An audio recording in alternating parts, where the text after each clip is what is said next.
ज्योति सिंह पहुंचेगी सड़िया बुलुकिया गाने के लॉन्चिंग इवेंट में। जी हां दोस्तों, आपका स्वागत है मेरे चैनल ऑसम भोजपुरी पर।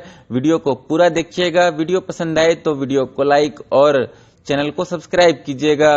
दोस्तों, आज सुबह सुबह पावर स्टार पवन सिंह का एक गाना सड़िया बुलुकिया मां गायत्री रिकॉर्ड्स यूट्यूब चैनल से रिलीज किया गया और सड़िया बुलुकिया गाना रिलीज होने के बाद से ही लगातार यूट्यूब पर धमाल मचा रहा है। एक छोटे से चैनल से इस गाने को रिलीज करने के बावजूद शुरुआती 6 घंटे में इस गाने को 4 लाख के करीब व्यूज मिला है। वहीं इस गाने पर लाइक भी 1 लाख के करीब होने वाला है। दोस्तों, यह गाना इंस्टाग्राम पर भी खूब वायरल हो रहा है। इस गाने पर अब तक 2841 इंस्टाग्राम रील भी बन चुका है। दोस्तों, आज इस गाने का लॉन्चिंग इवेंट है लखनऊ में, जहां पर पवन सिंह टीम के सदस्य और तमाम भोजपुरी इंडस्ट्री के रील क्रिएटर पहुंचेंगे। ऐसे में दोस्तों, आज पवन सिंह का गाना सड़िया बुलुकिया के लॉन्चिंग इवेंट में ज्योति सिंह भी पहुंच सकती है, क्योंकि दोस्तों अब ज्योति सिंह पवन सिंह के साथ लखनऊ में ही रहती है। ऐसे में खबरें आ रही है कि ज्योति सिंह भी आज पवन सिंह का गाना सड़िया बुलुकिया के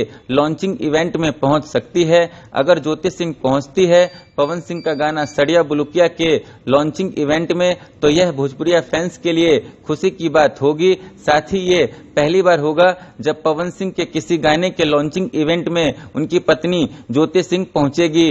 दोस्तों, आपको क्या लगता है कि ज्योति सिंह पहुंचेगी कि नहीं पवन सिंह का गाना सड़िया बुलुकिया के लॉन्चिंग इवेंट में? कमेंट करके जरूर बताइएगा। फिर मिलते हैं किसी नए वीडियो में। वीडियो पसंद आए तो वीडियो को लाइक और चैनल को सब्सक्राइब कीजिएगा।